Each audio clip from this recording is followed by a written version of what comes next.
So 21 miles. Marquise.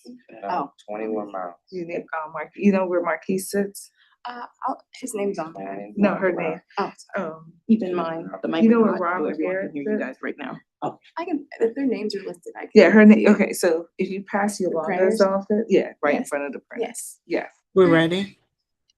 Thank you. Can you bring me the agenda? You want me to find the agenda? Yes.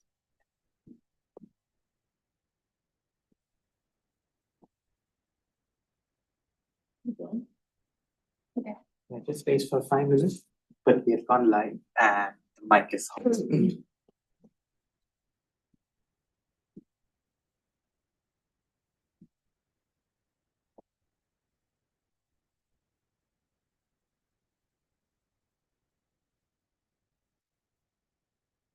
All right, folks, welcome. We're gonna get started in 2 minutes, okay?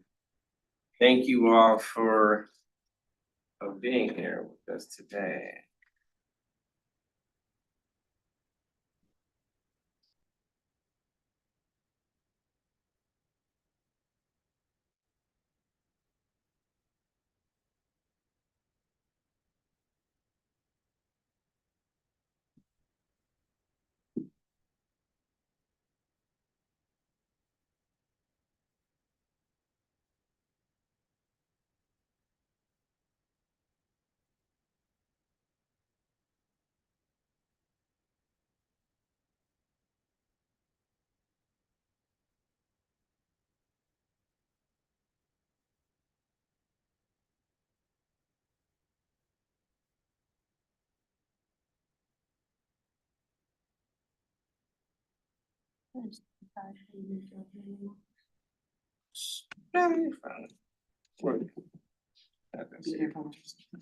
Yeah, I am. All right, welcome. We're going to get started. I want to thank everyone for joining us today in person and on Zoom, Facebook, LinkedIn, and all the other platforms that we are live streaming on today.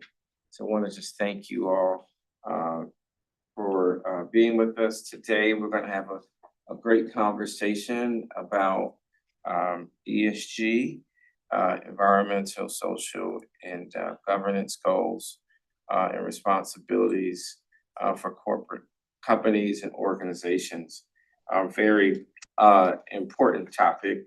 I want to just, as always, make a couple of quick announcements as well. The first is that for those of you who missed Giving Tuesday, you can, someone can pass me some water. Great. For those who missed our holiday party or did not, thank you, did not have the opportunity to join us on Tuesday for our Giving Tuesday holiday party. We had a great time. We had some great food as well. You can still go to our website and go under opportunities and make a end of the year donation to Greater Washington Region Plain Cities. You will see emails, as we're a nonprofit organization, so you will see emails over the next few days. Between now and December 31st, is half the folks give, more than half of charitable donations are made the last 31 days of the year. So keep us on the list, all right? Thank you. The second thing I want to announce is that the office will be linking up with Prince George's County Fleet Office, Fleet Maintenance Division on Tuesday for a lunch and learn at Prince George's County. It will be at their Fleet Maintenance Office on Central Avenue in Hyattsville, Maryland. You'll be able to get the information off on our website today. It's a free event, lunch and learn. We'll see some of the things that they're doing with bio-based products, which is really important. And in fact, these water bottles, this one says recyclable, but I'm not sure if it's BPA free, which is a whole nother issue. But we want to support and show organizations, both public and private, on how you can use more bio-based products. And the Prince George's County is doing an amazing job with that. So it's free. It's on Tuesday from 11 to 1. So come on out and let's see some of the great work that they are doing. In fact, they just got recognized recently by NAFA, which has a meeting going on right now as well, on the green garage. They have the third best green garage in the United States, according to the National Association of Fleet Administrators. So I want to salute Prince George's County for their green garage and all the great work that they are doing as well. Last two announcements.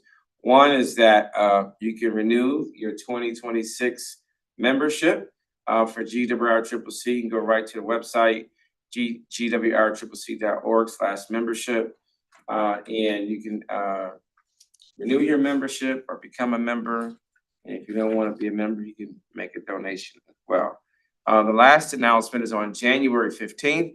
We'll kick off our opening reception for the 2026. We'll talk about some of the highlights from 2025, where we're going as an organization and institution for 2026 and beyond. And so you don't want to miss that. It will be 899 North Capitol Street, Washington, D.C., Northeast, right by Union Station. So that's January 15th, 6 p.m. to 8 p.m.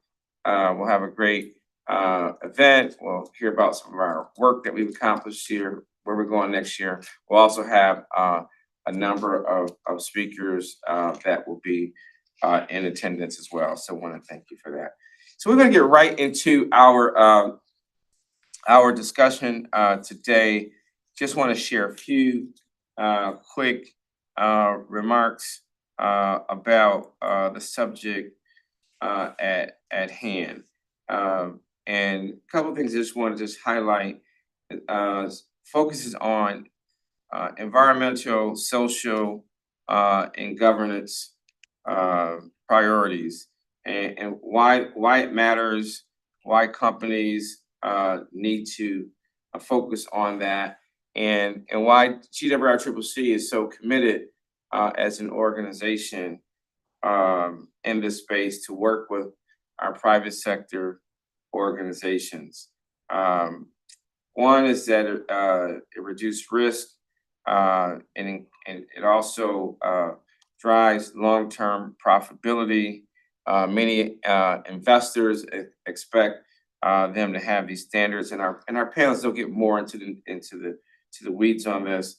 But also, it shows not only their commitment, but it builds trust from the public and investors that you're committed to not just today, but to the future. And it keeps them out of trouble too, right? We talk about risk. And then, many of our younger investors are looking at where companies are going around environmental and social issues and priorities, what they're investing in, are they a good corporate steward, not only of their investment dollars, but are they making the world a better place beyond profits? Of course, someone that owns stock and it's also a small business owner, you want to be able to do both. You want to be profitable, but you also want to be a good asset to the community and not just being perceived as someone just sucking the life out of it. So I just wanted to share a few of those good things. We've had a couple discussions with this. Earlier this year, we had Eaton Corporation and M&T Bank speaking, and we'll continue to have these virtual and hybrid events, and just really excited to be with you today. And as we move forward, I'll really get into some other things. But first, I want to welcome two of our speakers today. One is going to be Tony Stifel, who is a corporate ESG and practice consultant and and does a lot of great work nationally and I believe internationally on this subject. And then we'll also hear from Ajay from our team, who's doing a lot around electrification, and as well, a recent graduate from Georgetown University, right, MBA. And so he's doing a lot around electrification and sustainability as well, and growing in this space. I think we're gonna give them a virtual hand clap for our speakers today, and we'll jump right in, and we'll have Tony with the presentation. Welcome. Thank you. I'm looking forward to hearing all your great work. All right. Well, thank you. I'm Tony Stiefel, and my company is Stiefel Consulting. I just wanted to kind of give a little bit of a background about what ESG is, and to whoever's controlling the slides, if you could go to the next slide, please. Thank you. I think it's important that when we talk about sustainability and the ESG, we clarify exactly what that is, because particularly with what you all do, you're focused on the energy side, which is the environmental side. But when I talk about sustainability, I cover the S and the G, and that being the social and the governance side. And for the most part, for those of you who aren't into the weeds of this all the time, the environment is pretty standard, and I think self-explanatory for most people, but the social really includes the people aspect. So it's inclusion, used to be known as DEI, which, we don't say anymore. Inclusion and helping to get more people to have living wage, ability to participate in the economic development and their own increase in more involvement in the economy, therefore workforce development, and community outreach, the philanthropy side of what used to be corporate social responsibility and has kind of evolved a little bit more. The governance side is really the politics and practices to show that you are really committed and that you have documentation and procedures in place in case things go wrong, and also to just have that capacity throughout the organization when everybody is speaking from the same playbook. And I would say even large companies, not even just small companies, but are very much focused on the E side, very much focused on the S side. And the G sometimes gets a little bit lost because it's just, you got to write it down, and people get used to doing things and they just don't always write it down. And ESG as a term really came from investors, because the investment community was saying there are risks in a business at any time. And it's the fiduciary responsibility of those who manage stocks and mutual funds and the entire market. If you're looking at a company and you want to understand if you should invest in it or not, you want to know how their business is run. That's a governance side of any business, whether you're talking sustainability or fiduciary. But there are risks now that really need to be taken into account on the environmental side and the social side as well. And if you don't understand those, you don't really have the full picture of what you're investing in. And so, really when the money people speak and when it impacts the economy, that's where you start to see change. And they coined this term ESG, for environmental, social, and governance. And it's not about the warm fuzzies. It's not about, trying to do this woke mentality. It's not even to get political. It's really about, if you could go to the next slide, no matter what the rhetoric says, it's really about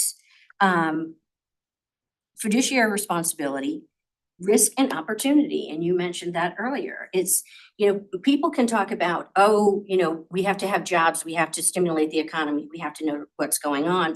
But if you aren't paying attention to what's happening with severe weather events, what's happening with fires and floods and hurricanes and coastlines, that affects business. If a business is built in the middle of a floodplain and it's going to get flooded out and they'll lose everything, wouldn't you want to know that if you're investing your money into it? And they're going to lose all their equipment and, never mind any potential damage to life.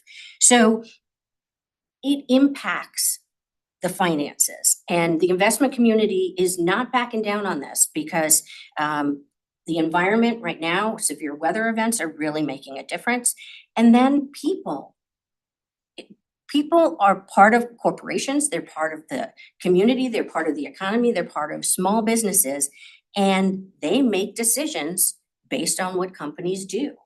Employees want to work for companies that they can believe in, that they trust, that they feel they're valued, that they're getting a good development and an ability to move forward. People want to buy from companies that they believe in, that they trust, that they recognize if something goes wrong, they're going to be able to fix it and be honest about it and be transparent. We know all kinds of boycotts have happened over the years, no matter what the values of the company is, no matter what their stance is. So these things are really affecting the economy, decisions people are making, and it really comes down to risk and opportunity. And go to the next slide, please. Even this year, where things are really very politically charged, a survey was done of executives, and this might be a little bit hard to see online, but executives have really said that the value of sustainability, of ESG, is about enhancing their brand and their reputation. It's part of who they are. And they have stronger community relations and stakeholder relations by being open and transparent and doing the right thing when it comes to the environment and people, and then having the policies in place to back that up. By facilitating partnerships and collaborations, sustainability helps companies grow, it helps them invest, it helps them with innovation. The fourth point there is driving innovation, changing industries, being able to pivot, access to capital, all kinds of things that businesses can afford by being sustainable. And executives continue to believe in that. So just to reinforce, next slide, please. Really, when we talk about risk and opportunity, the risk, if we haven't thought about that since COVID, I don't know what else has woken us up. You can go to the next slide. There you go. It's about resilience. How do you know that a company is going to be able to handle a crisis? We learned a lot in COVID, but we still have more to learn about how we can move forward and be able to pivot. On the opportunity side, the competitive advantage, your brand, and there's a lot of efficiency and cost saving that can happen if you're looking at particularly your energy. If you're doing energy audits and you can see where your impacts are, you can see where your costs are, and then you can see how you can reduce them. Very importantly, in today's market, young people are coming out of college and they're looking for jobs and companies that they support, that they believe in. People aren't going to work for a company that is constantly in the news for treating their people badly. Why would you? And if a company doesn't treat you well, why would you stay? So there's a lot, and communities as well. I mean, if something happens in your community, if something happens to your business, the community around you will either support you or they'll throw you under the bus. And whether it's a neighborhood or, broader into a region or a city, you want that kind of business capital, that social capital that you can leverage when you need it. And it is important to build that regularly. So regardless of the rhetoric, risk and opportunity is part of every business model and every part of a business decision. So just to kind of take it into the realm of what companies should do, particularly smaller companies or companies just getting started with ESG, the next slide, please. You want to align, if a company really hasn't been thinking about ESG or hasn't thought about it in the way that we're talking about, what we recommend to customers is always, talk about your brand and your core values. Where are you as a company? What do you believe in? Don't totally turn around who you are and what you're doing to all of a sudden be like, we care about trees and people if that's not where you started, Yeah. align with your brand and who you are and fit sustainability in there because it will fit. And it's not just a PR opportunity. Understand your why. Why does it matter? Is it because of your hiring? Is it because of your impact on the environment? Is it because the founders of the company and the people who manage it, this is something they really believe in? Whatever that is, that's where your focus should be. And it's important to do your research too, because who is your audience? Who are your stakeholders? Do you have investors? And even if you're not publicly traded, you have a bank, you have an insurance company, you have employees, you have suppliers, you have your customers. What do they care about? And if you're going to introduce something that's just going to make them mad or that they're totally not going to understand, it doesn't support the business side of this. And I truly believe, and I've seen over and over, that a company can invest in sustainability, really make a positive impact on the environment and on people, and still be commercially successful. And if you don't, what's the point?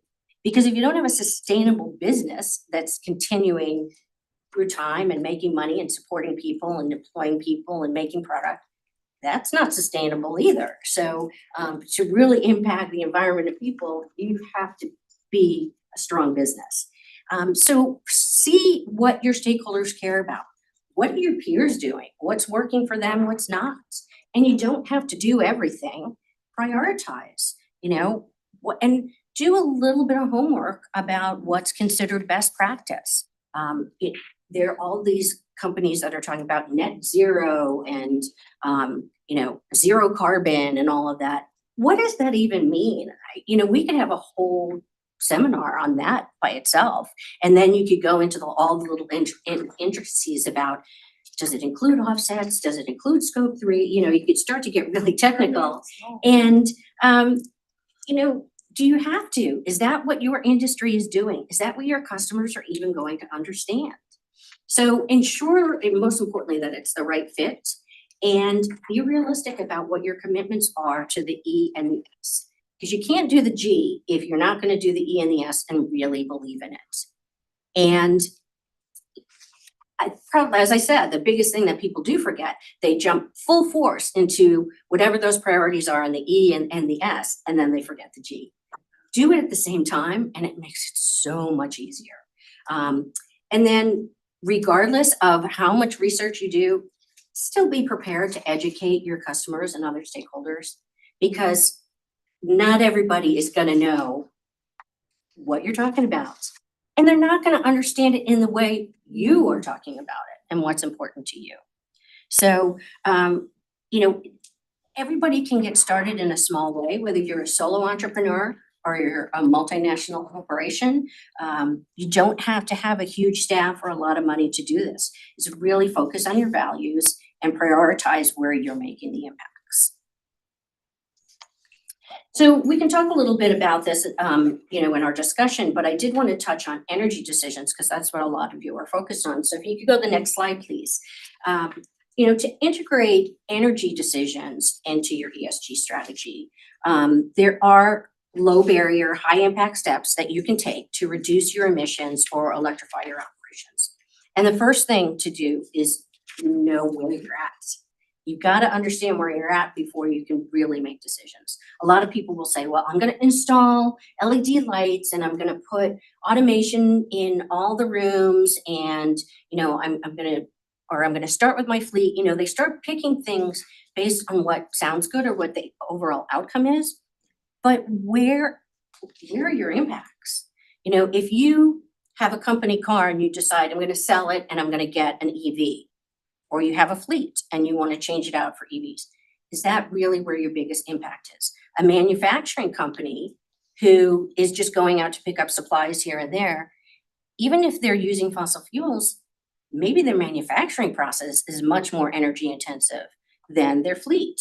So, where are your biggest impacts and where can you get the biggest bang for your buck, particularly if you're just starting out? So understand what's there. Start with the low-hanging fruit, things like lighting. And maintenance, one of the most simple things that a company can do, whether you're driving a fossil fuel car or even an EV, is the maintenance on that vehicle. More regular and routine maintenance and monitoring of your fleet and your company-owned cars is going to help them be more energy efficient. So if you can't just start by buying an EV, or you need massive trucks that just aren't affordable for you right now, there are things that you can do to at least get started.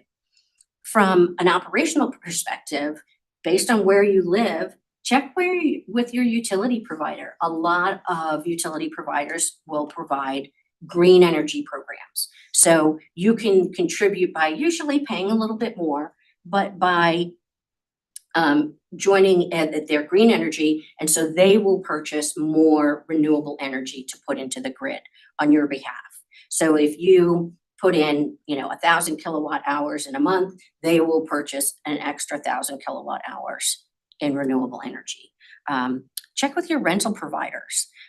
We worked with a client that they're a construction company, they were like, oh, all the equipment we use, it's all fuel, it's all fossil fuel. There's nothing that we can do. We said, just make a phone call. One phone call, they were able to change out 17% of their impact, their fuel impact, with one phone call. Wow. Because there were just a couple pieces of equipment that are now electric. And they didn't even know it because they just hadn't considered it and they didn't think they existed. So if you can make an impact of 17% with one phone call, imagine if you call around a little bit and take some time to check with your suppliers, and also other partners and the people in your trade industry. What's out there? You don't know what you don't know. So take some time to ask questions. And I've also found that it's amazing how much even competitors will become collaborators when it comes to saving money. So what are some things that maybe they're doing or that maybe you can do together that would help? Always consider automation and controls, and not just things in lighting, in doors and things like that. But if you use any kind of environmental management system, or you're in a manufacturing or facilities, do you have a handle on how much energy you use, how energy intensive it is, how often things are sitting idle when no one's in a room? There are management controls for those things. And if you don't own the building that you work in, talk to your landlord. They might be able to help you with some of those things. They might be interested if you get them interested and give them an idea of what is out there. And then Ajay and I were talking recently about local university programs. It is amazing what local universities have at their disposal that they will let you contribute to, or that will contribute to your business pretty much for free, or maybe for a donation. You make a charitable donation to a university and they'll give you a full-time intern who knows all about how to look at your energy, how to do an audit, how to recommend ways that you can have operational efficiencies and save money. Or they can bring in a whole team of people to do that. One of the companies that we worked with is a small roofing company. The woman was really frustrated, a woman-owned business in the roofing industry in New Jersey.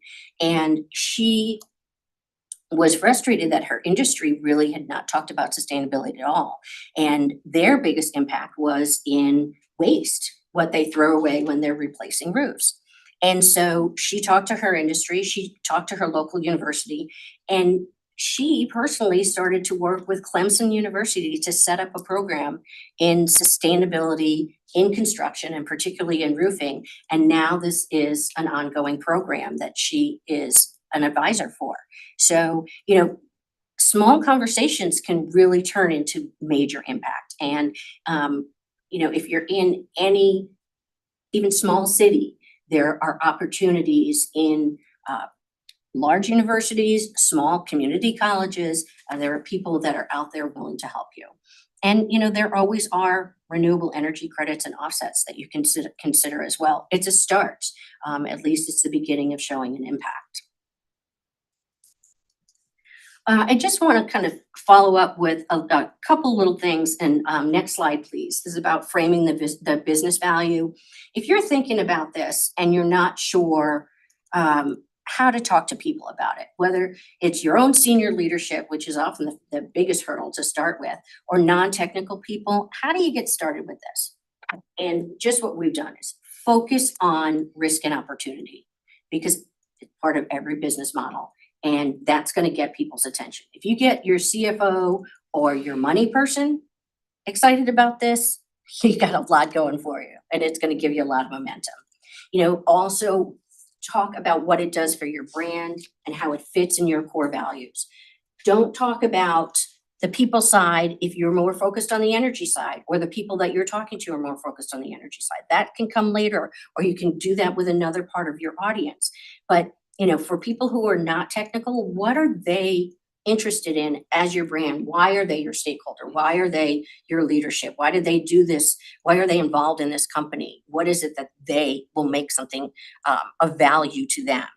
And then for particularly companies within companies, who you're talking to who aren't sure what this could be, all of this helps to make your company a great place to work. If you're focused on the environment, you're focused on people, you're focused on strong leadership and governance, that resonates with your stakeholders, with the people who work for you, with your clients, with your community. And, those surveys, they go a long way in reputation. If you can, get into some of those surveys, and there are so many of them out there, but great place to work is an important one, consider that. If you're thinking about electrification and cleaner fleets as part of what you want to do, and you want to try and convince your stakeholders of business value, focus on the resilience aspects. Make sure you understand the costs and infrastructure investment. Been working with a client to install more EV chargers at their work site, and they jumped right in. And this is a large company that makes really good business decisions. But when they jumped in and they put in all of these EV chargers, they didn't think about the impact to their electrical system. And so they kept, I'm not an electrician, so I'm going to use a very non-technical term. They basically kept popping circuit breakers. And the chargers weren't working because they didn't upgrade their infrastructure. So then not only did they have to go back and invest the money, so they had to ask for the money, get it in the budget and do it, but then they had to tear up a whole bunch of the infrastructure because it didn't occur to them. They were so excited about putting in the chargers that they didn't think about, did they have the electrical capacity to support it? They deal with that all the time. Mm-hmm. So it's the long term, and that sustainability is all about the long term. There are small hits that you can make by going, looking at the low hanging fruit, but you got to think about the long term. And if you're interested in healthier communities and equity and providing more economic opportunity for your community and that you support, or the neighborhood where your business is in, think about that social license to operate, because they will be there for you when times are tough, if you have supported them.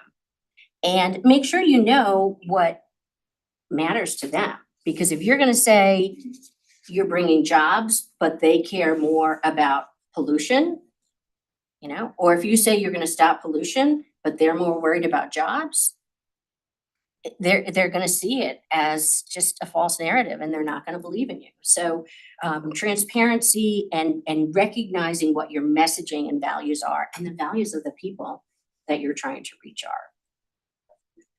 Next slide, please. So just to bring up the point about equity, if we could go to the next slide, please. Make sure you know what those goals are. What are you trying to do, and for whom? Make sure it's really for them and not for you. Yes, you will get benefit out of it, but it will be really obvious if it's just a PR stunt. Consider the health, the economy, and the workforce when you're looking at the equity decisions. Define who your stakeholders are. What are your boundaries? Are you talking community as in the people right around where your building is? Are you talking your city? Are you talking your state? Are you talking about women, men, employees? You know, and it could be a mix of all of those, but make sure you define them.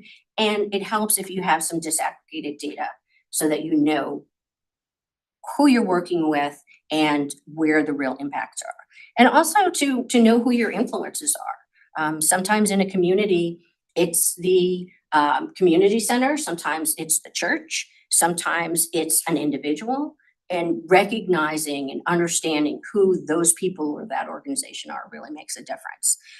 And more than anything, if you're trying to gain social capital and you really are focused on equity and the people side, the social side, involve and engage those communities. Because if you do it on your own, again, it's just going to be seen as PR, and all you're going to do is alienate them and do the exact opposite of what you're trying to do. And, you know, I think it's important to say too that thinking about those communities, if you really want to upgrade your fleet and go all EV, if you want to put in EV chargers for your staff, that's great. But does the community just need buses that come to the neighborhood and run on time and on a regular schedule? And is that what's really going to help them? Can you do that too? Or can you do that first? Can you invest in that? Can you work with your municipality to help get more of those things in there, to invest in that, to start a community program? Can you invest in local banks to lend money to small businesses to help the local economy? If you are putting in EV charging stations for your employees, are you going to let the neighborhood use it? Can they? You know, if the electric cars are still very expensive, not everybody has them. If that's not going to be a benefit to your community, it will be to your employees potentially. But can you commit to hiring only a local workforce, or bringing more in minority small businesses, or work with the local community investment fund to hire businesses and bring in businesses to help you? So, you know, really think about the shared resources and the impact of using those as much as what you're trying to do for your own company. And then next slide, please. Last but not least, there's so much noise out there. Okay. You know, how do you just cut through it? And I think it comes down to some really basic things. Focus on who you are. Don't try to change who you are. Build sustainability, build the E and the S and the G into that. Rely on accessible resources for best practices. There is so much out there, and you don't have to spend a ton of time. You don't have to hire a whole staff. You can look at standards and frameworks. ISO has a lot of great resources out there. Your cities, your states, your organizations are going to have a lot of support, a lot of free resources. It doesn't mean you have to get ISO certified, but you can look at what the frameworks are, because you can at least see what the key best practices are. Many industry associations have pulled a lot of this information together. Organizations like this one have already pulled all this together. So utilize those resources. Look at what you're already doing through a lens of sustainability. You're probably doing a lot of things right. You just don't call it sustainability. You know, you probably pay your people a fair living wage. You probably care about the equity of your staff. Do men and women get paid the same? Is it based on the level of their job? You probably have standard operating procedures in place already. If you look at your utility bills, even if it's your accounts receivable who looks at it and says, oh my goodness, our electric bill this month was 3 times what it was last month. We need to look into this. You're looking at sustainability. Now, yes, you're focused on the money part of it, but you got to get down deep into why the costs were higher. So start looking at what you're already doing and how you can make that more of a sustainable practice. And then start putting it under the umbrella and seeing how that fits into your messaging. Because you're probably already doing a lot and you don't have to start from scratch. And then ask your stakeholders what matters most to them. You could send an email out to some key customers, put a survey out to your employees, or have a meeting. If you do quarterly meetings with your suppliers or with your customers, if you have your salespeople go out, you can always just say, we really want to do more in sustainability for the environment and for people. What are the things that you care about? It doesn't have to be a formal, hire a consultant and do an engagement survey and all that. You can do all those things, but you can also just ask the question. A client that I work with who has a large warehouse, they provide PPE mainly for pharmaceutical companies and chemical companies. They sent an email to their top suppliers and their top customers and said, we want to be more sustainable, and we're trying to figure out the best ways to do that. Would you help us? And who's the person in your organization, and where can we get started? And more than half of who they reached out to responded. They were actually amazed. When we told them to do that, they were kind of like, really? You think they're really going to respond? And they did. So, now they're working in these little mini consortiums within their company to just figure out where to get started. And you just got to prioritize. And really, probably one of the biggest mistakes that companies make is they get excited then and they want to do everything, but you got to prioritize and be realistic about what you really can do and the time frame that you can do it in. Because if you go too fast and too hard and you fail, you're not going to move forward.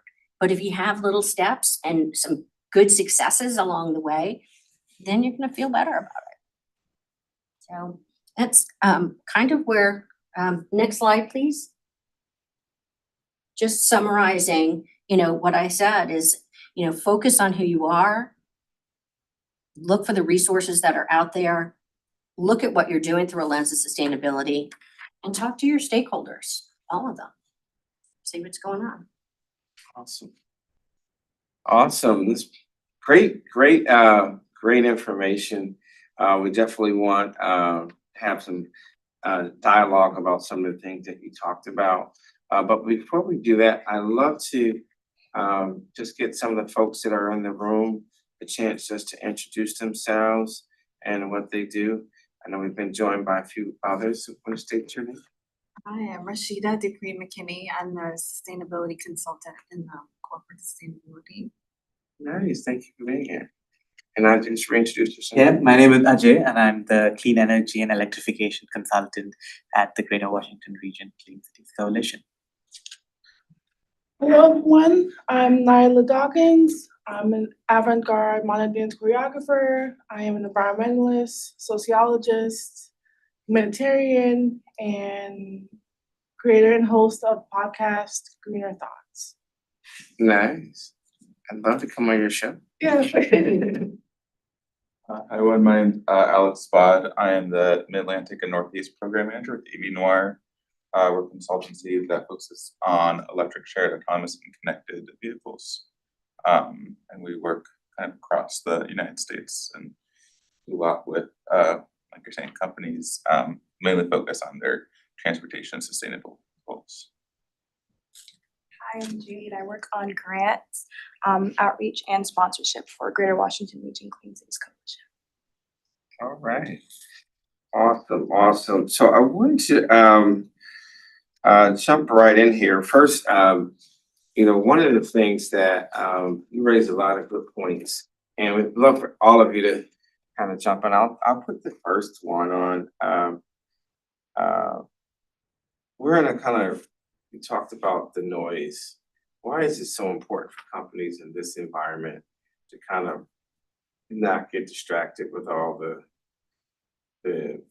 some of the hot rhetoric and some of the silent rhetoric that's going on as well? Mhm. How do they block that? It's What are you focused- telling your clients? Yeah, we tell our clients to focus on their core business. What your business is trying to make money. You're trying to make a product or give a service to your clients, and that hasn't changed. And what are your values as a company? What are your values as a business professional or as a business owner? the decisions that you make about the environment and about people and about how you manage your business, your governance, are still important. None of that has changed.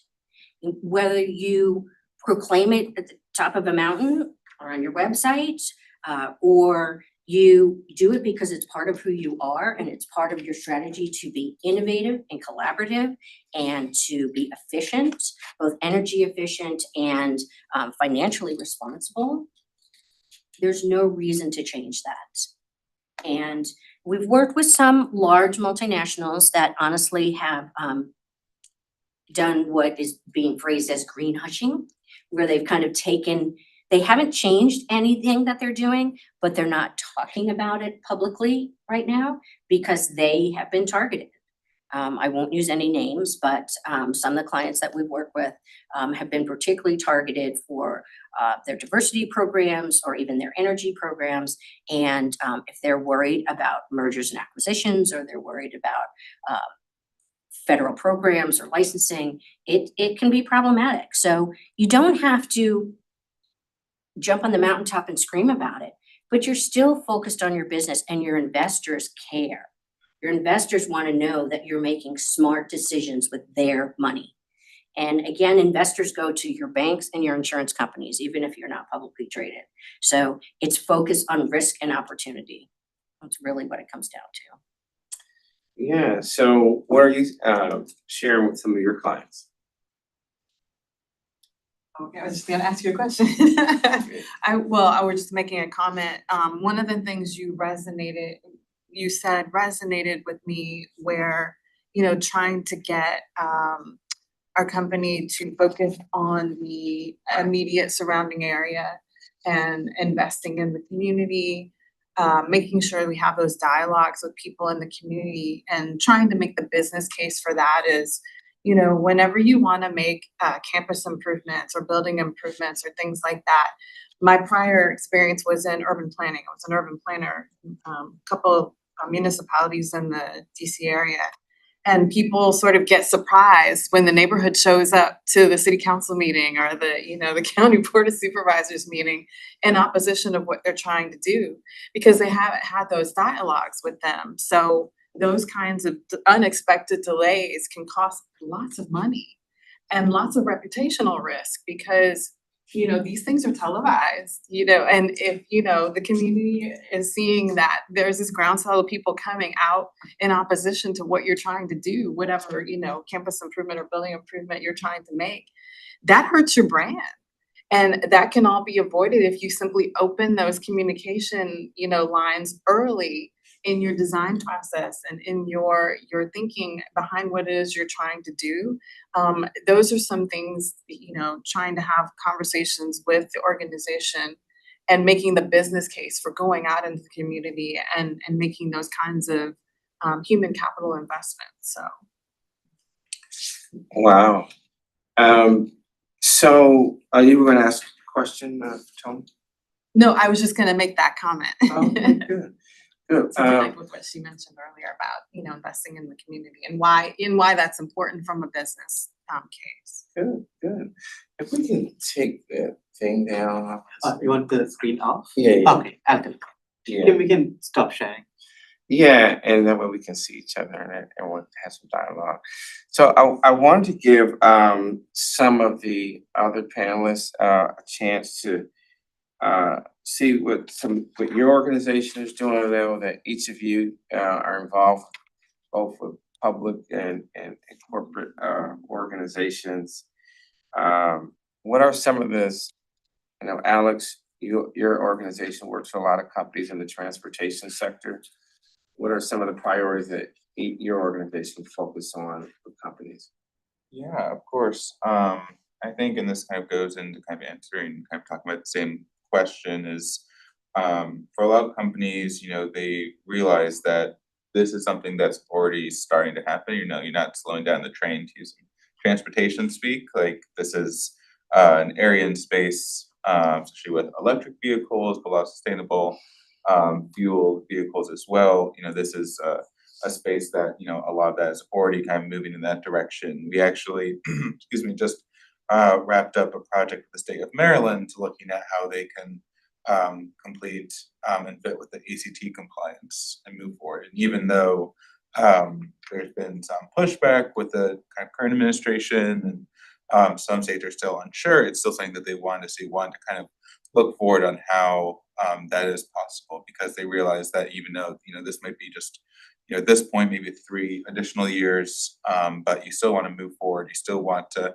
make sure those plans are set up in place, because more people in communities, like we were talking about, want this to happen. They want cleaner air. They want healthier communities, and a big part of that is cleaning up the transportation sector. And so with the state of Maryland, we helped do a full fleet analysis where their state fleet vehicles, looked at kind of current incentives and kind of potential other incentives they could adopt based on other states who have made and other countries as well that have made steps in the right direction. So I think with a lot of other companies that we have worked with, a lot of it is kind of summing this up is, they realize that you need to kind of continue to move in this direction, but wanting to see kind of what the plan can be, looking at different kind of opportunities, knowing that, there might be a slowdown right now, but still kind of realizing or looking at how can we reach those goals that we set up.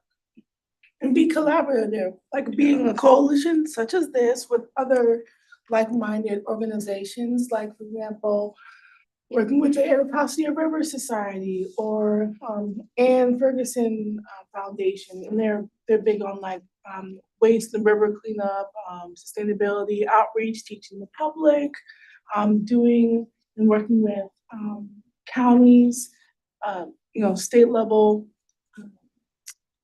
agencies and possibly federal government, but usually like I'm in the Sierra Club, I'm a life member.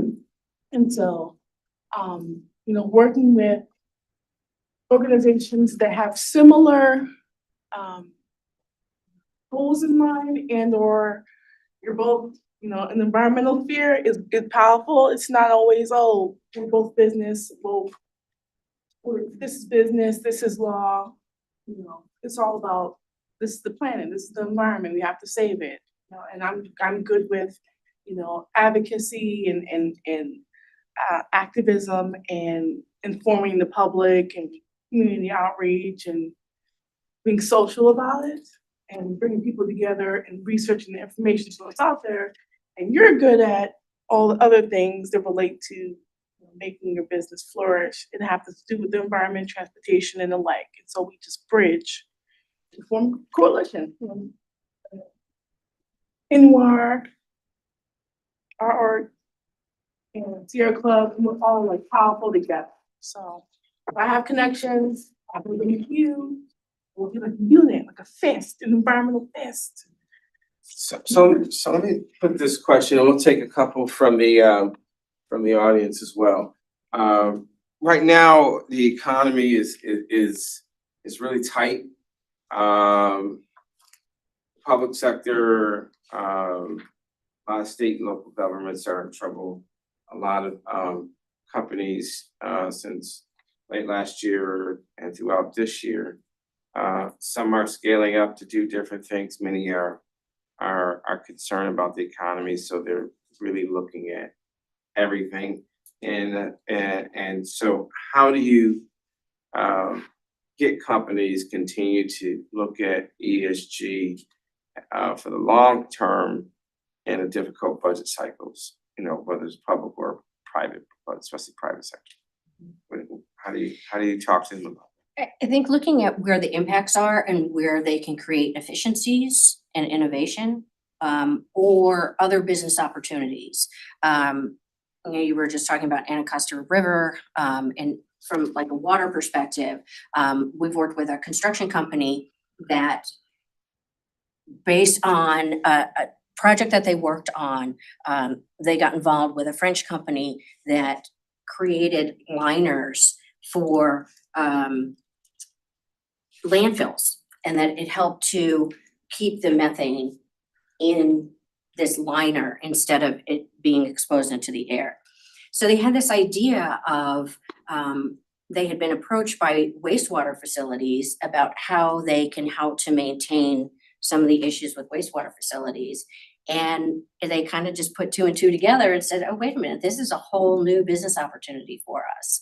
And now they're working with wastewater companies. So there are ways to look at those collaborations and those innovations as whole new business opportunities. And so I think it's being open to what else is out there, what else is possible, because yes, money is tight and you have to be careful, but you don't want to miss an opportunity as well. And there's a lot that can be done by working with companies that have already innovated some of this thing. When you mentioned grants, I didn't even bring that up. There still are a lot of grants that are out there that you can apply for. And even corporations, large Right. corporations as well as small businesses can get money from more states right now, or local And organizations. foundations. And definitely foundations, yeah. And what is out there that they can do some of these things that will have benefit for their company, their staff, and for the community. We've worked with the Manufacturing Association, who work through a grant on social justice and pollution in communities, because all of these things fit together. So by knowing what's out there, yes, you want to be focused on the economy and your business needs to be successful, but just be open to what else is out there and do a little bit of research. And what I found is really interesting too is sometimes when you bring these things up to your employees, you'll be amazed at how much you will spark that isn't even official. In this construction company that I mentioned that saved 17%, they put it out to their employees that we're going to do more of the sustainability focus and want to know who's interested. And people from all parts of the company came out that it's not part of their day job, but they volunteered to do research. They volunteered to make phone calls and set up partnerships and collaborations. And they're doing a lot of work on top of their regular day job because they believe in it and they're passionate about it. And they, from a business perspective, they're more engaged in their work because they feel like the company's supporting them. So not everything costs money. One, doing an audit and seeing where your impacts are, that immediately can be an efficiency factor and help you to save money. But finding other things that you can do provides other business opportunities and ways that if you're making investments, which you probably are planning on for your business anyway, can help to make more money in the long run. You were gonna jump on that? Yeah, I was gonna say, two things came to mind on savings, and you hit on one of them, is definitely doing an audit and seeing where the leaks are in your physical plant and things like that, and electricity and things like that, but also just looking at ways that you can save money. If you can divert waste from your waste stream, that saves on your waste bills, by implementing systems where you're, requiring employees to bring in reusable mugs, things like that. Looking at ways that you can reduce your bills through diverting things from waste, but also looking at ways that maybe you can monetize things. There are some, when we did a survey of our suppliers, there were some of our computer suppliers that would take back some of our equipment or give you rebates for things if you, bring them back or reuse them.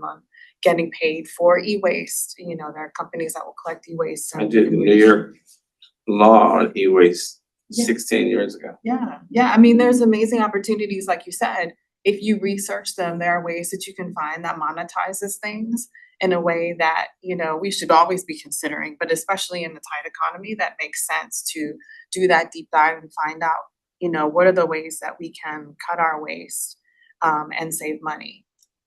So one thing that I want to see if we go to the audience. I'm not sure if there's any anything in the chat for any of the folks who are watching online. But I wanted to also just jump a little more on the transportation side. What are some of the things that you're, like our office, we take an all of the above approach, right? So while we do have a number of electrification projects, we're involved with biofuel, renewable natural gas, hydrogen, propane, biodiesel, ethanol, all the different alternative fuels. And there, a lot of times companies are thinking about what they can do when you talk to them about their footprint, how do you do you always encourage them to do a fleet audit? Do you, some, difficult budget time? What are some of the basic things you tell them to do when they want to start looking at how they reduce pollution from, vehicle, corporate, citizen, from an environmental perspective of transportation? And an audit is especially important if they can do it. Sometimes it's expensive. Yeah. So even if they can't do a formal energy audit, start looking at just what you're using your electricity. You can do a more informal audit. Where's your electricity? What is it being used for? What type of heating, the HVAC system is gonna be huge. So, how old is it? How is it maintained? What kind of filters do you use? All of those kind of things, just to look at what you can do to be more efficient, Yeah. because it's probably gonna save you money in the long run. Even helping companies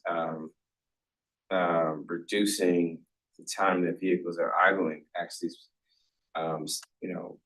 sitting around, and I don't have the numbers off the top of my head, but just reducing over 30 days the amount of money you save on gas just by reducing the time of, say, 10 vehicles idling is significant. And you multiply that over 12 months, that's a significant amount of money.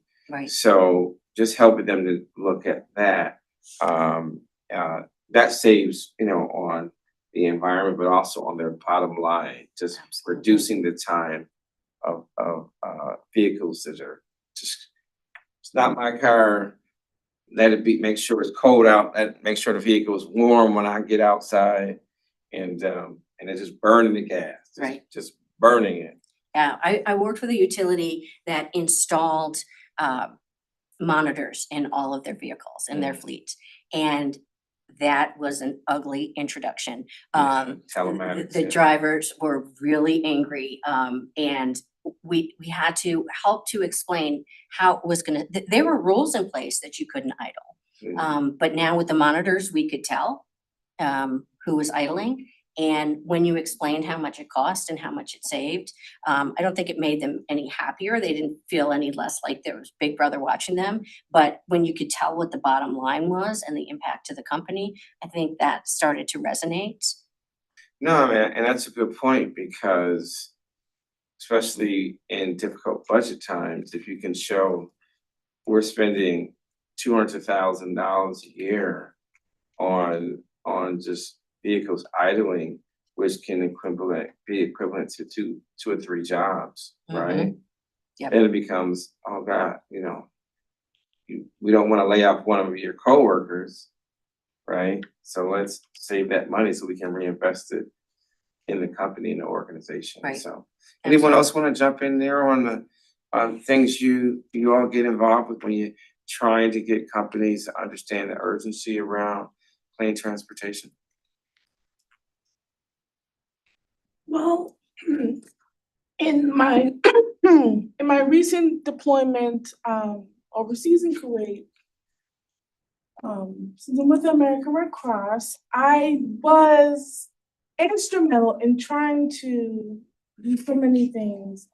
One of them being like starting a composting program within the U.S. Army over there. Looking at things like waste, as far as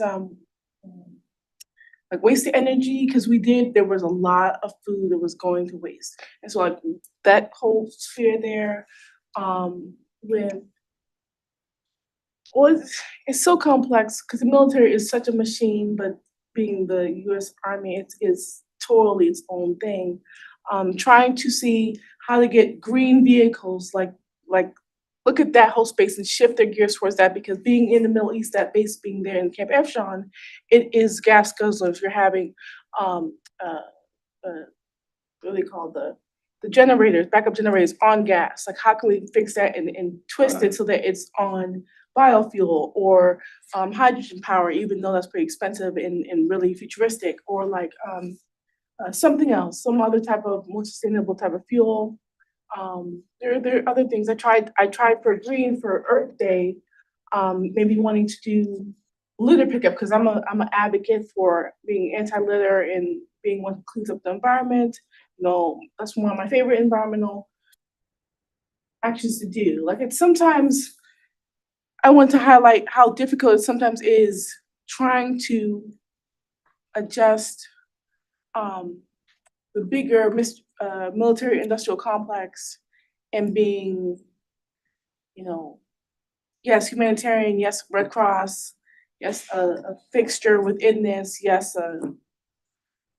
Congress instrumentality, and we're needed in these type of events. But also, environmentalists is another hat I wear, and so it was difficult, especially with my colleague. She's like, "We're here for the mission. We're here for ECMs, emergency communication messages, and assisting the service members and other things." I was like, "Yes, but this matters too. I want to do this other stuff." So it was. That raises an interesting point, right? I remember on the S side that you were talking about, the social side. I remember a conversation, vividly remember a conversation about 20 years ago with a colleague, and she said, people just want a new library?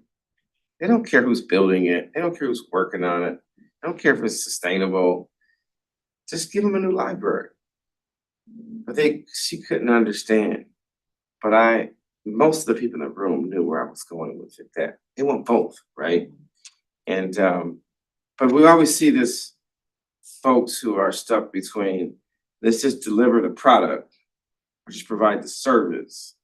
And let's not worry about all these other issues of doing it better and the balance of how do we continue to educate people on that? Yeah, and I think that's an ongoing conversation and something that we all, those of us who believe in this, even if it's not part of our day job, and those hats that we wear, is to constantly have those conversations, that messaging, and in a way that people are going to understand.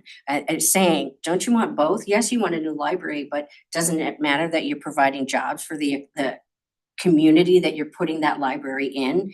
You can have both. So why wouldn't you? One doesn't take away from the other. I think, and so much that, I've heard about this conversation, about equity. It's not pie. It's not everybody gets a piece and then you run out of pie. You can have both. You can have nice things and you can make money, and you could be a successful business and you could still support people in the environment.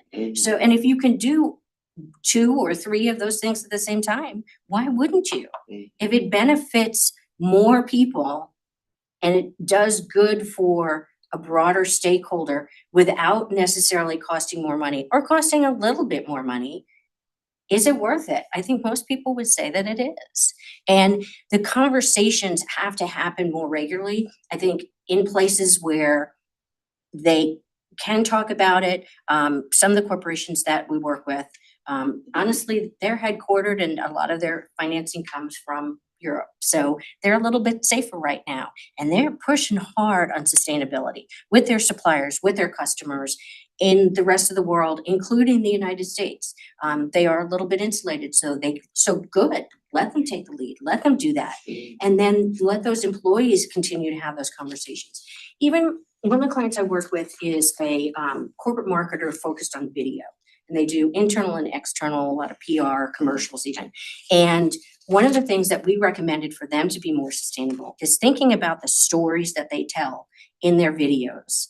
And if those stories have an underlying, whether it's blatant or not, of sustainability in terms of the environment or people or good governance and just managing businesses that can support a multitude of values, telling those stories regularly gets it out in the environment and it gets it out in the atmosphere where people, it's not such a yes or no, black and white situation. It's got to be more part of a regular conversation. So it's not like, this whole, and we're in a really politically divided environment right now. You're, red or blue. It doesn't have to be that way. You can have a little bit of both. And I think we're even starting to see some cracks that more places are becoming purple because of all of that.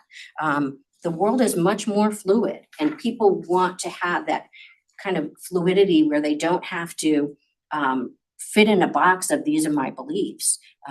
You want a business to be successful, you want a library, but why not help the community that library is being built in? Why not help the kids in that community have an after-school program? All of those kind of things. There are a lot of ways to be creative about how you can have both.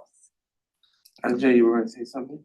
No, I was thinking of one way to get involved even if your budget is running low, is you can always start thinking about how you're gonna incorporate ESG when you have the budget, maybe in a year. So one thing you can do is get involved in local organizations that are thinking about these things.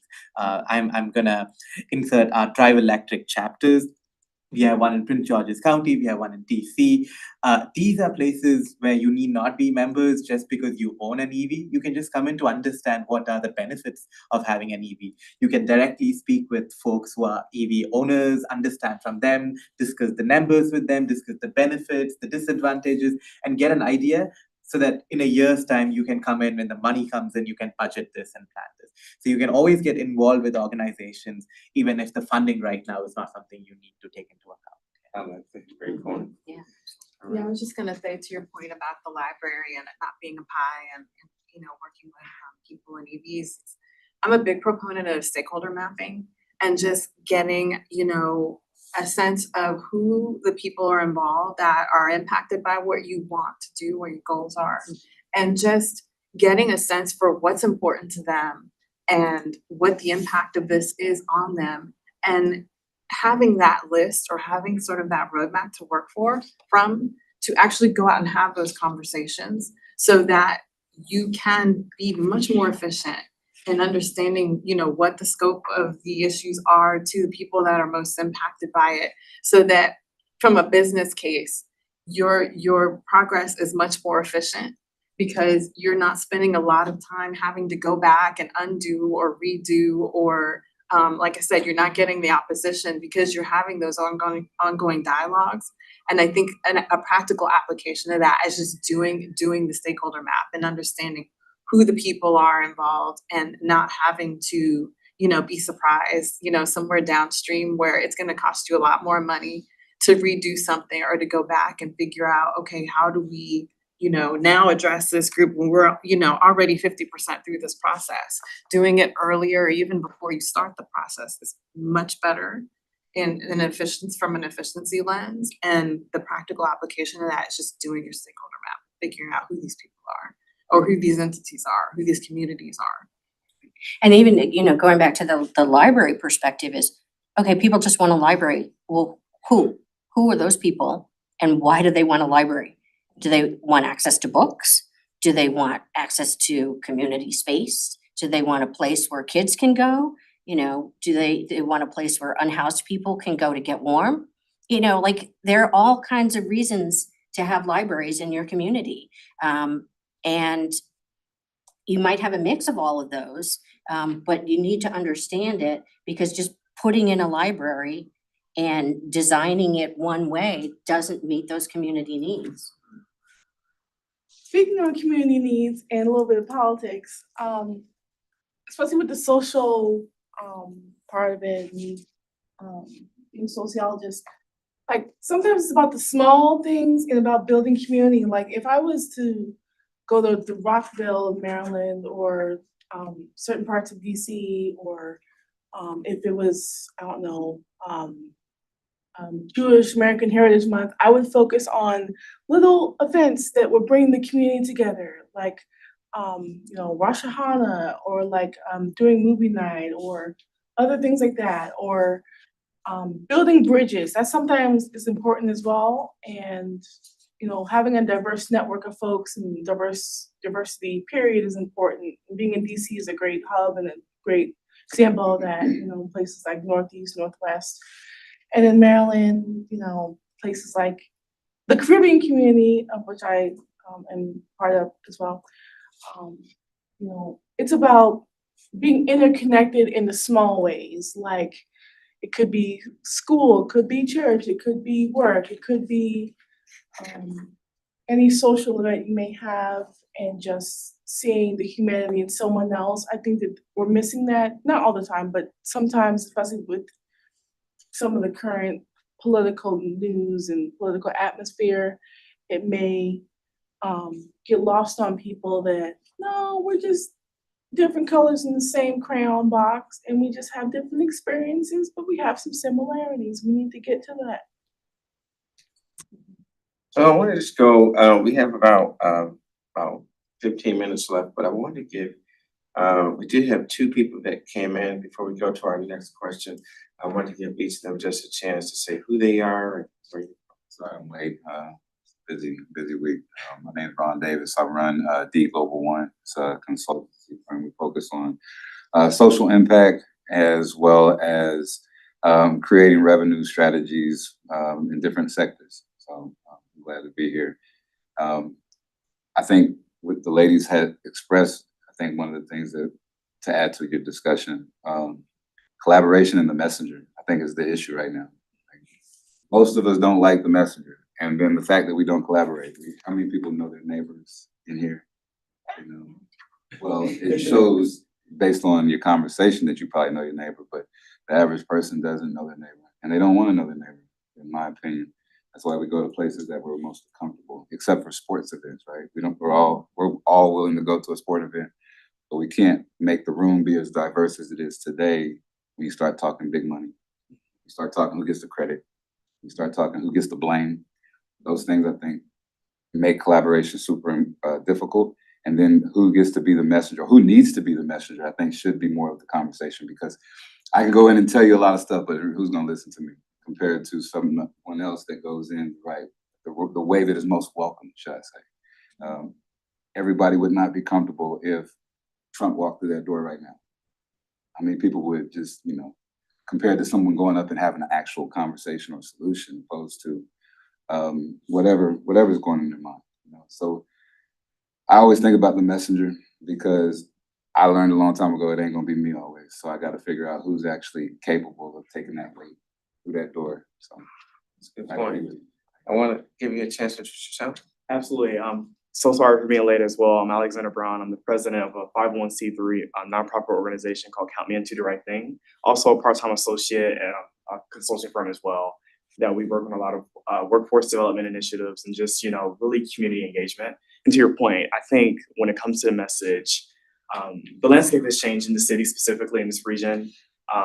Just a year ago, it felt like we were able to kind of see in the face of a stranger, a neighbor, and now it's someone that, you know, it's very adversarial in a lot of different spaces. So my organization has been really trying to just put a strategic foot forward of how we can, you know, fortify that we have so much more united in this moment and using our resources to kind of just make it through these times. I'm really on the younger side, so I'm just kind of learning the landscape of just really trying to energize people my age of also having a foot in this fight, because it's going to be our core responsibility one day, and just taking the lessons of those that have been in this work. And I'm thankful to be here. Briefly. Thank you. Thank you. I don't know if we have anything in the chat, but let me, I don't know what's in the chat there, but let me, before we wrap up, I wanted to give each of you, and we'll start with you, Tony. What's your top priority for 2026 for ESG? And let's highlight one success you have for 2025. Okay. So one 2025 success, one top goal for 2026. So for We'll go around 2025, everyone, so you can pick any one, the E, the S, the G, whichever one you want. But whether it's workforce, whether it's, you know, supplier diversity, environmental, transportation, building efficiency, which we had a lot of good conversation on that. But what's yours? well, 2025 is pretty easy. I've been working as a consultant for a corporation, and I decided this year to go out on my own. And I've been thinking about doing it forever and have always been afraid, and finally said, at this point in my life, you talk about you're young in the space, I'm kind of at the other end of the spectrum there. And I thought if I don't do it now, it's not gonna happen. So I went through all the business processes and created my own LLC. And so that's how Stifel Consulting became official. So very exciting. And then for 2026, it's really about focusing on building equity into sustainability. And although it's part of that umbrella, I want to keep that lens of how I can help to make a social impact and really help small, diverse businesses be part of the sustainable community and be able to get business and develop their own workforce in the sustainable space. A lot of these major corporations are saying you have to, they're going from the carrot to the stick. And if you want to work with us as a supplier, you have to do these sustainable things. And for small businesses, it's a big hurdle. They don't know what they're even supposed to do. And I want to be able to help small businesses so that they can compete and be part of that. Awesome. I got a couple announcements before we wrap up, but Ajay, you want to say one of your? Yeah, I mean, this year I think I'm very proud of raising awareness on EVs and alternate fuel vehicles in general. We had one of our largest alternate fuel vehicle display during our annual conference. We had like 3 buses, 4 trucks, 20 light duty vehicles. So I'm very proud we did that. And going forward next year, I want to try and bring the community front and center. I know it's difficult times for EVs, but you see market prices dropping. So, you know, there's still leeway. There's a lot of work that state level and county level governments are doing. So, you know, we can leverage that. And also drive forward this roundtable. I know this was an informal way, but we want to try and make it into an ESG working group and see how we can bring in small businesses, corporates, local governments, and, you know, push this conversation forward. Yeah. Hello.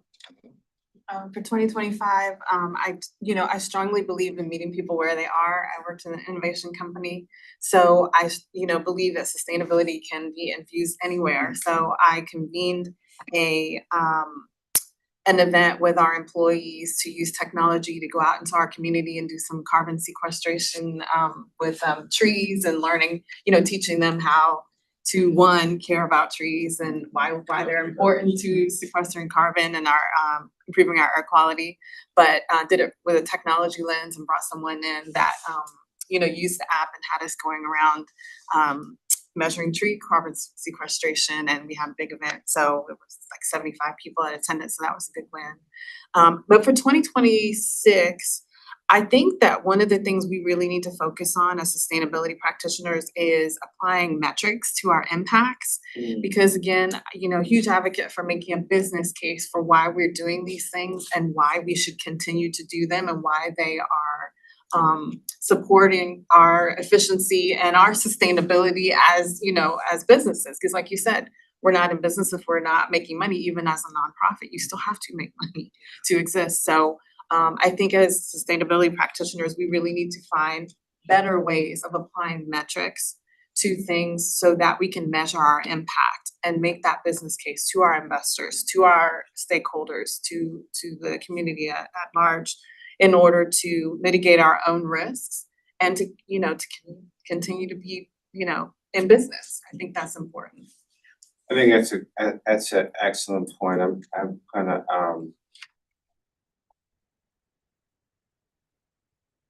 taking some notes.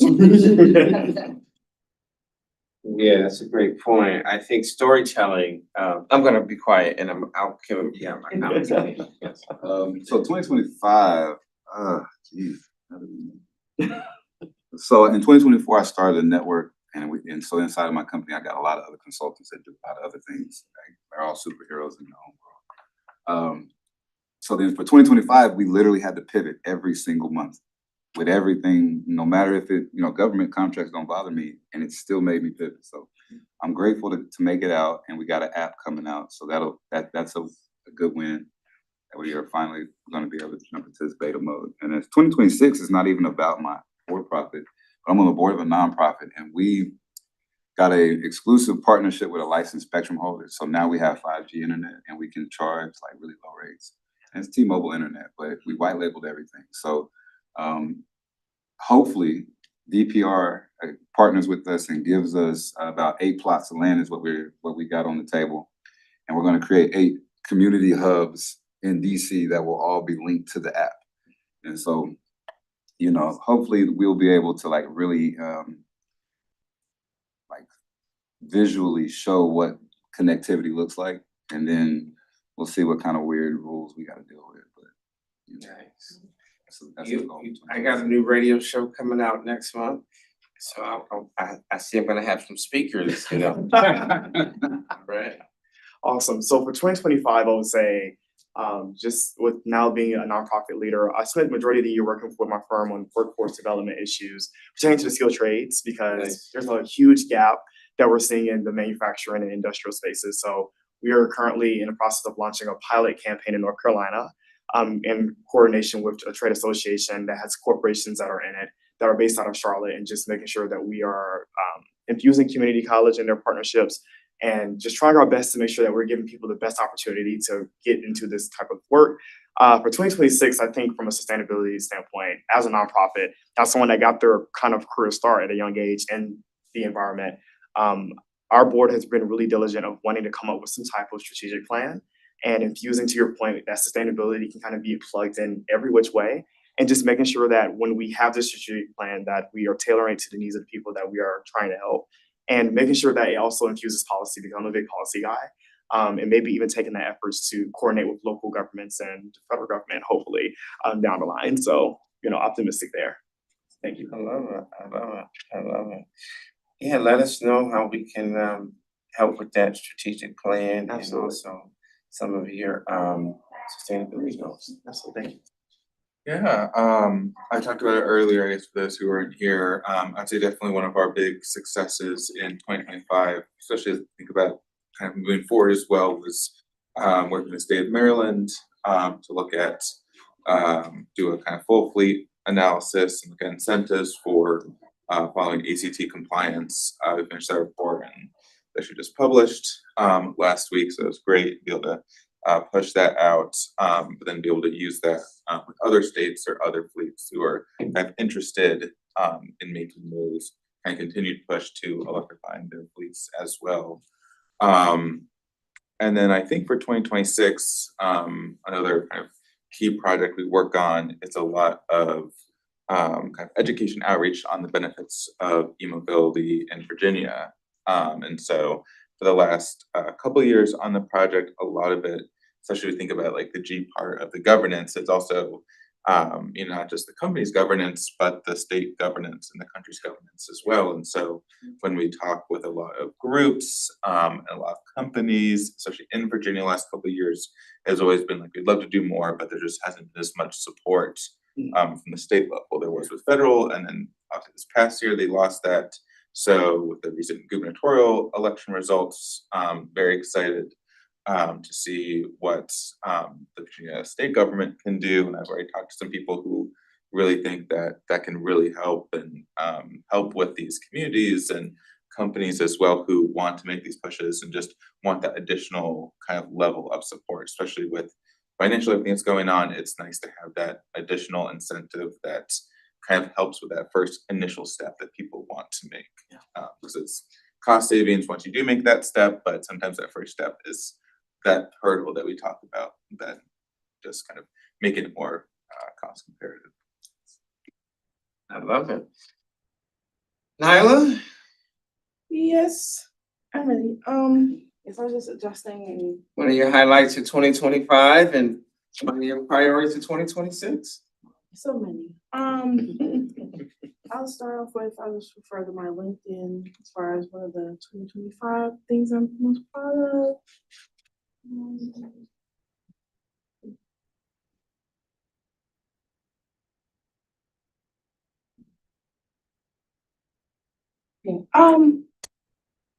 I did a bunch because most of my 2025 has been really busy. And I guess I'll start off with preparing for the unexpected. Because I do a lot of deployment type of work, I have to be in preparedness mode. So I try and do anything that I need to do to prepare in list form, and I have it, and then when I get back, I implement it. I think a big goal in 2025 was working on improving and getting more training and certificates in programming and things. So like informing myself about things like greener business, like what was the program? I have to refer to the program because it's escaping me right now, but green design principles. I learned that that's a whole new avenue. I was perturbed, but then I learned so much, and I shared this with the group that I'm on the county, the Solid Waste Advisory Commission. I've been on it for 3 years. I recently had to resign because I'm, actively getting deployed internationally in next natural disaster. So I don't have the capability to meet demands of every single monthly visit. So I've been on for some time, but I think really honing in on the skills that I do learn and always wanting to want more knowledge and share that knowledge with whatever group I'm in, whether it be SWAC, Solid Waste Advisory Commission, or the Prince George's County, or Sierra Club, of which I'm a life member, or just be on my podcast, Greener Thoughts, and sharing information like that. I think giving the resources and then pushing it out so others know, I think that's a big thing. And I don't hoard information, I share it. That's part of my work I do, it's part of me. And I've done that in 2025 a lot. I've shared a lot of information. Something for 2026, I think I want to focus more on so my podcast has been around for, will be what, 2018. So it'll be 8 years. I've had it thus far, about 8 years. So I think finally getting to focus on making it a B Corp, like that's what I want to do. I want to talk to the state of Maryland about getting something like a podcast, which isn't formally in the language because it's so new. Like a podcast is it's a tool, it's an instrument, it's not a physical thing, like a little company. Can that be a B Corp? Because I want to be able to, like, during certain months, like Earth Month, which is in April, on the 22nd of April, giving some of the proceeds from the podcast listens to something like the Anacostia Riverside Society, or like the Sierra Club of Prince George's County, or maybe that's conflict of interest, I don't know. But just doing something like that. Yeah, there's more things, but yeah. All right. I'll go really quick, and then I do want to do a quick recap. So for me, we had a very interesting year. Some of the kind of highlights for me, one big highlight I think would be around just member engagement in this space. We've had a really great turnout at most of our events this year. That's been really good, especially in this environment. We had our kickoff reception, which our next one is going to be January 15th, 6 to 8 p.m. right here. So save the date, be free. And then we had a nice Environmental Justice Summit at Howard. We had a big Earth Day walk on the National Mall. So the next one is April 18th. We'll have an Earth Day walk on the National Mall on Saturday, April 18th. So make sure you come out for that. And then I just think with a lot of the work we do around technology deployment, we've been able to do a fair amount of community education, getting EV charging stations out. We help with more biofuels on the road. We have a Maryland Biofuels Task Force where we're trying to reduce the pollution from the medium to heavy duty vehicles. which is really, really important. And then because of the souring of the economy, layoffs from the federal government, our office has been very aggressive with trying to help people get jobs. Our last job fair in September, we had almost 2,000 people register for it. Close to 1,000 people showed up, and both good and bad. But the fact is that we've been in that space trying to help people get clean energy, clean transportation jobs, just jobs, period. And I don't see that work slowing down. Lastly, I will just say that we're also building a new generation of leaders. So we have a Future Green Leaders program. We're in a few high schools right now. We'll be going to visit some high schools the next few weeks as well. And really just training that next generation of leaders about environmental stewardship, green careers, and financial literacy. We've been in that space for 4 years, and this year we had some really great young people in the programs, and next year's will be even bigger. So just for next year, in terms of priorities for 2026, big thing is trying to make some progress on the low carbon fuel standard in Maryland on the advocacy side.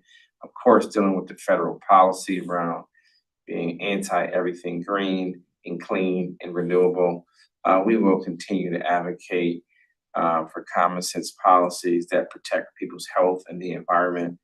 And then for us as well is on the ESG side, in addition to that, is making sure that we are open the door to opportunity for people to get access to clean energy vehicles, but also business and career opportunities.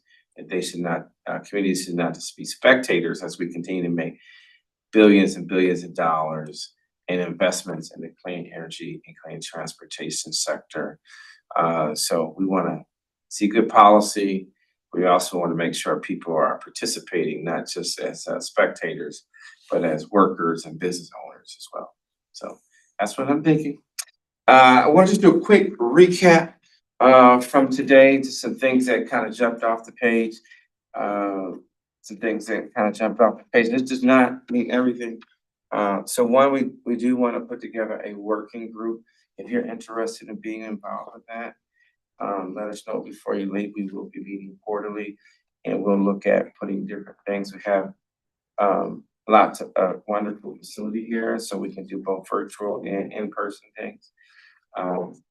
Stakeholder mapping, I love that. We do a lot of that. We need to do more stakeholder mapping. Surveys, always surveying. In fact, we got a survey going out in a couple of weeks, so this is perfect timing. So thank you for that suggestion. We've not done one for our membership in 2 years, so we were looking at it, so that is a reminder. Listen and learn, right? Listen to the people, listen to diverse opinions. Everyone won't always agree on where we should be, but I think most will agree we can do something, right? So listen and learn. I love Tony said that when the people know that they have a chance, people always have an idea. Your test is to get them to release that idea. It may not get implemented immediately, but at least they had the opportunity to share, right? I love the part about be authentic. Engagement matters, avoid reputational and corporate risk. Metrics, I always talk about, share your impact. I love that as well. Reports, share your reports, right? All of you do small and big reports. Share those, not on your social media, but in your newsletters, on your website, so people get a chance to. Because you may not think people are reading, but people are always reading, they're always watching. You have a newsletter, podcast, share that data. Data matters, right? There's a lot of misinformation out there, so share data often. Overshare data, right? I would say overshare. Strategic planning, right? Set goals, short-term, long-term, 26 through 30 goals, and be flexible on that, right? Education and outreach, share the benefits of the work that you're doing, whether you're the public sector or private sector, constantly share successes. One thing that we kind of danced around, but we didn't really say the word, storytelling. People, from a communication standpoint, people always remember stories, whether they like the story or not. They always remember stories because they inform, they educate, and then they can help celebrate. So those are kind of like the three things, and they can motivate people. So those are the kind of four things that come out of storytelling. It motivate people to give time, money, talent. It educates people on policy. Stories educate people on why they're investing, right? On why they should invest or why they shouldn't invest. So storytelling is very powerful on not just what you say, but what you choose to post on social media, what you choose to include in your newsletters. When you have in public events, stories matter. We heard a lot of stories today, right? You won't remember a lot of things, but you at some point remember some of the stories you heard today. So if you don't need anything, remember storytelling. Advocacy matters, preparing for the unexpected, risk avoidance, and risk assessment. I think we had some conversation on that, and some of these we can really have, whole forums on some of these topics, right? So that's common. I would like for the committee to look at what are some sessions we love to do, hybrid sessions that we do on some of these issues. Professional development for staff and consultants and organizational leaders. How do you continue? I think you shared that, how you were investing in yourself, right? And with AI, with all these online courses, with books and conferences, there's so many free online things that you can send people. Encourage your team and develop work plans and on how you can get not only your staff and consultants, but also your board members and community stakeholders and industry stakeholders. How do you share with them about some of these things? And I think we'll do a better job as well, because I know our office, we get a lot of information, and sometimes we don't put those things in our newsletter. We spend a lot of time on that. We can share more of that, some of that free training and stuff like that for people, so we can build that army of like-minded people, and they can learn at their own pace if we share that information. So last thing I just wanted to share with you all was April 18th, we'll have our Earth Day walk. Did mention January 15th for our reception. It's free. We'll be here. We will have some sustainable fleet training next year. And then we're gonna have a funding summit as well. A funding fair where we're gonna bring funders here, and people will be able to exhibit, and people that have projects and they want knowledge. We'll have a couple little panels, but much of the work will be for people to walk around and talk to people that have access to funding, right? We don't, I have not seen that, right? Outside of like for small business, we have like, lenders there. But it's about how you come to a place of how can you get funding? How can you talk to people about projects or initiatives? So we're gonna have that. That'll be in early March, right here. So we're gonna put that together. If you're interested in participating in that, and helping to plan that, I think that would be great. So those are just some of the things. We have a lot of other things. We have a conference in end of October as well. And next year, the organization will be celebrating its 15 years. So I wanted to share that with you as well. So we'll be rolling out a number of things in January, around our 15-year anniversary. We've been around 33 years, but it's a standalone nonprofit. We've been in existence 15 years next year. So we'll be doing a lot of good stuff for 2026. All right. So let's put our hands together for Tony. The entrepreneur, wants you, and what was your name? Rashida. Want to see all of you come into the Jeter Roundtable C family. We have this wonderful space. If you want to collaborate with us on meetings and trainings and events, just let us know. Ajay and Jade, make sure we open the doors so we can do some great things together. Okay? Thanks. All right. Thank you. Thank you. Thank you, everybody. I think we can switch off the live stream and the Zoom meeting.